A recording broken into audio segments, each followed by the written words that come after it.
História do xadrez. O xadrez tem uma longa e célebre história. O jogo mudou bastante desde suas primeiras formas na Índia. A iteração moderna que desfrutamos hoje não era conhecida até o século XVI.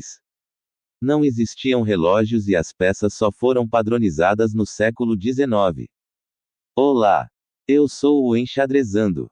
E nesse vídeo nós vamos passear um pouco pela história do xadrez contando desde sua possível origem, até os dias de hoje.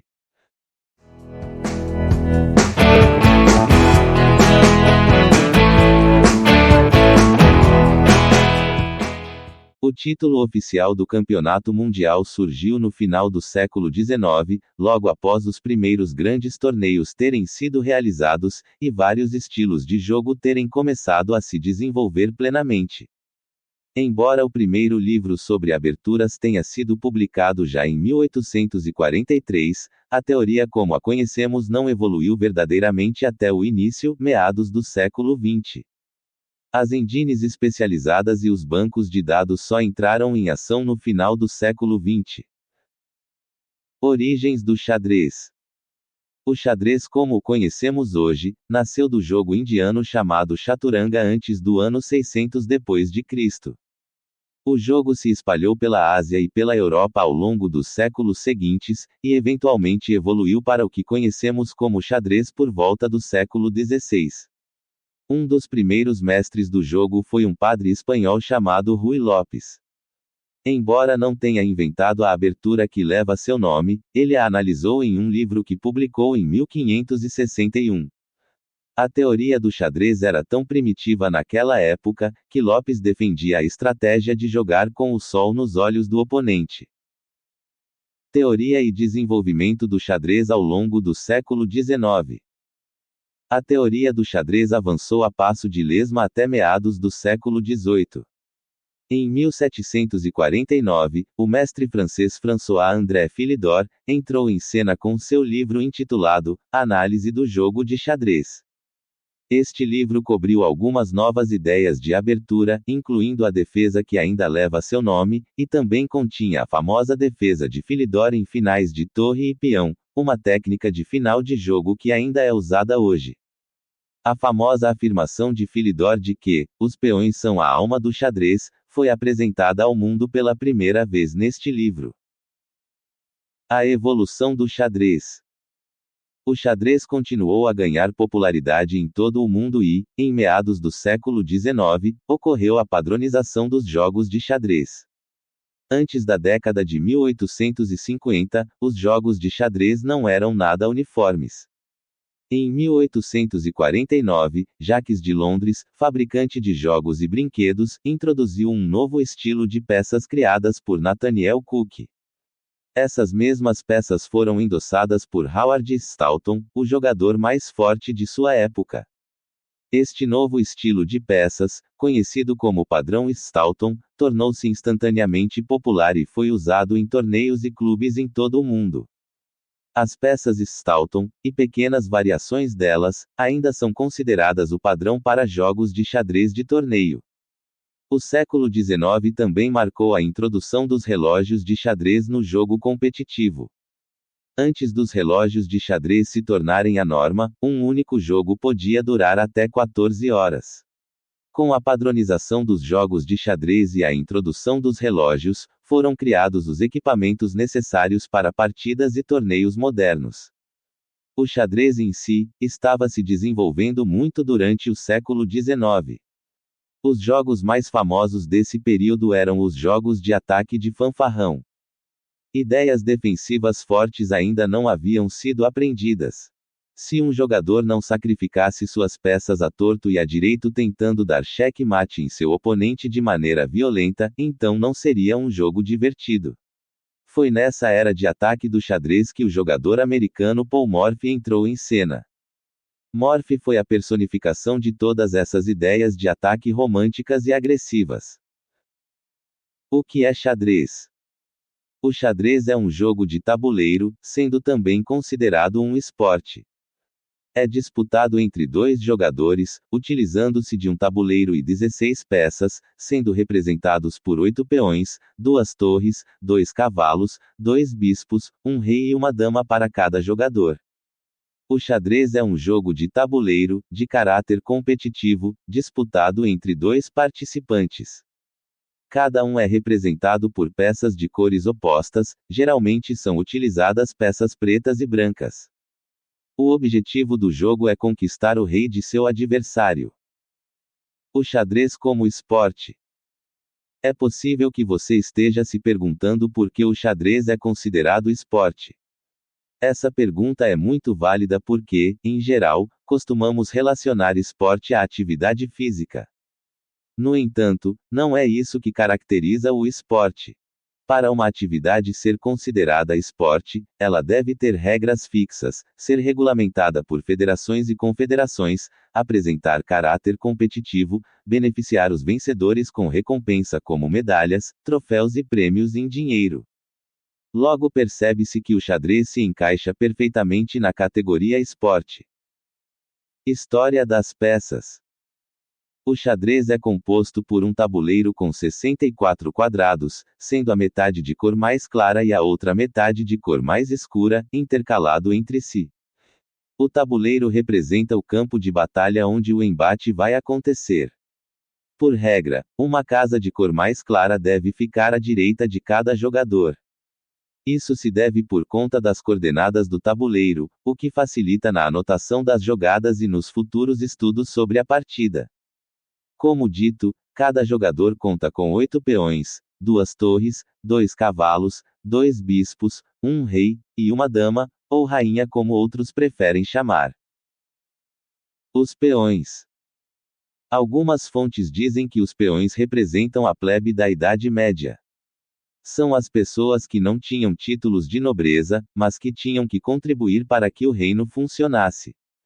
Os peões então viveriam em torno do castelo trabalhando para que tudo funcionasse corretamente até que uma guerra começasse, então eles ficariam incumbidos de abrir passagem para o exército, dar apoio aos cavalos, bispos e às outras peças.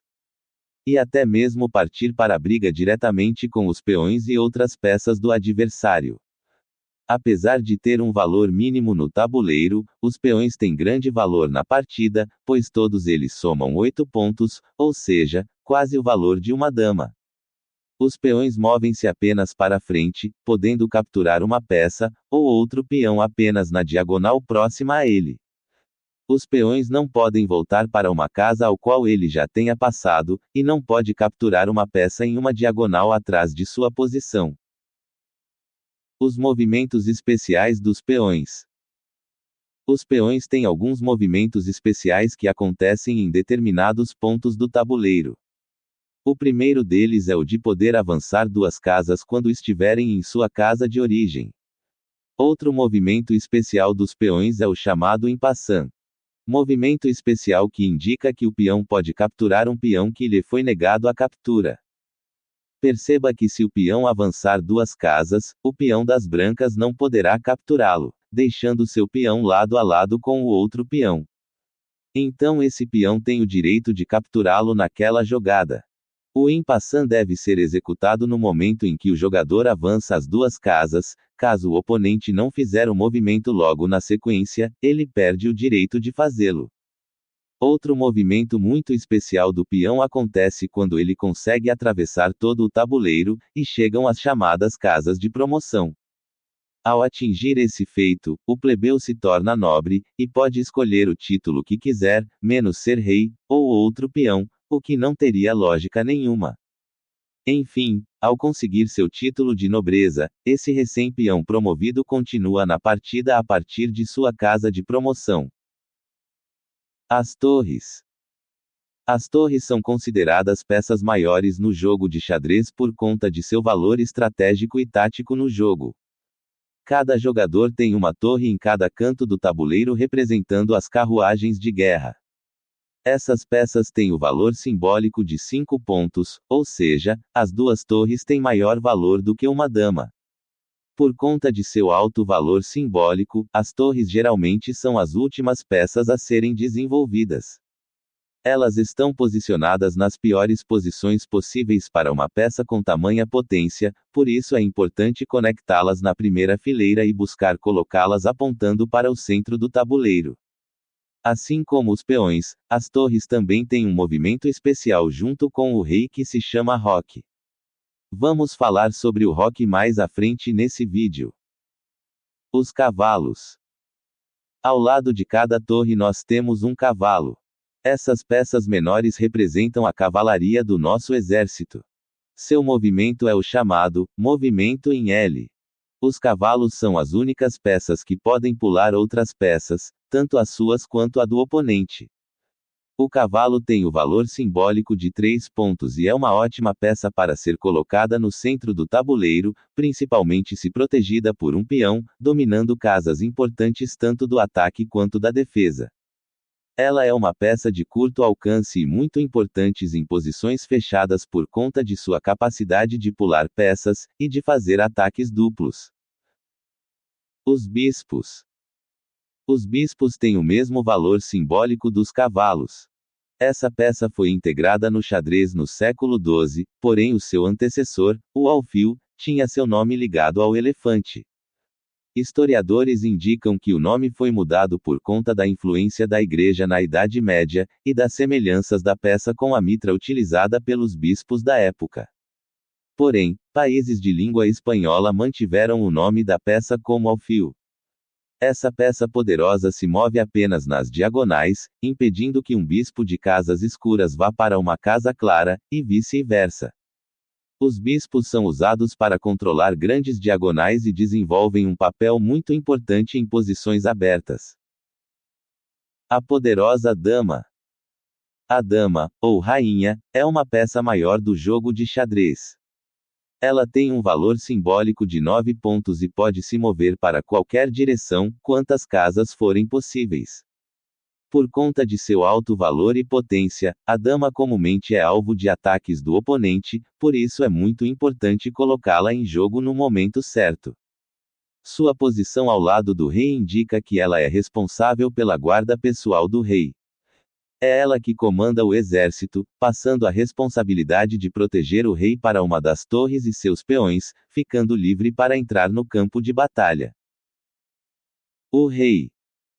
O rei é a peça mais importante do jogo de xadrez, por isso deve ser protegido, e a forma mais rápida para se fazer isso é através do movimento especial chamado roque. O roque acontece quando o teu rei não foi movimentado, e não tem nenhuma peça entre ele e a torre. Fora isso, o roque não pode colocar o teu rei em xeque, e não pode fazer o rei atravessar alguma casa que seja dominado por uma peça do oponente. Podemos perceber que o rei está mais perto dessa torre do que dessa, então se roque for feito para esse lado, ele será chamado de roque curto. Caso seja feito para o outro lado, ele será chamado de roque longo. A única peça que não pode ser capturada na partida, o rei deve ser protegido a todo custo por seu jogador, afinal, caso o teu rei seja cercado pelo oponente, você perde a partida. O monarca deve ficar em segurança por boa parte da partida, devendo sair apenas no final da mesma, quando as peças pesadas já tiverem saído do jogo, diminuindo assim os riscos de tomar o xeque-mate. O rei se move para qualquer direção possível, mas, diferente da dama, ele pode apenas se mover uma casa de cada vez. Conclusão. O xadrez é um jogo que vem encantando e divertindo as pessoas durante várias e várias gerações. Por ser um jogo complexo e que exige muito estudo, você vai encontrando desafios cada vez melhores conforme você vai evoluindo seus conhecimentos. Fora isso, plataformas online de xadrez nos oferecem um vasto conteúdo para podermos melhorar nossos conhecimentos sobre o nobre jogo. Bem, é isso. Deixe o seu like caso tenha gostado desse conteúdo, se inscreva em nosso canal para não perder os próximos vídeos e comente aqui embaixo caso você tenha alguma dúvida, crítica, ou sugestão. Vou deixar esses 2 vídeos para você assistir na sequência.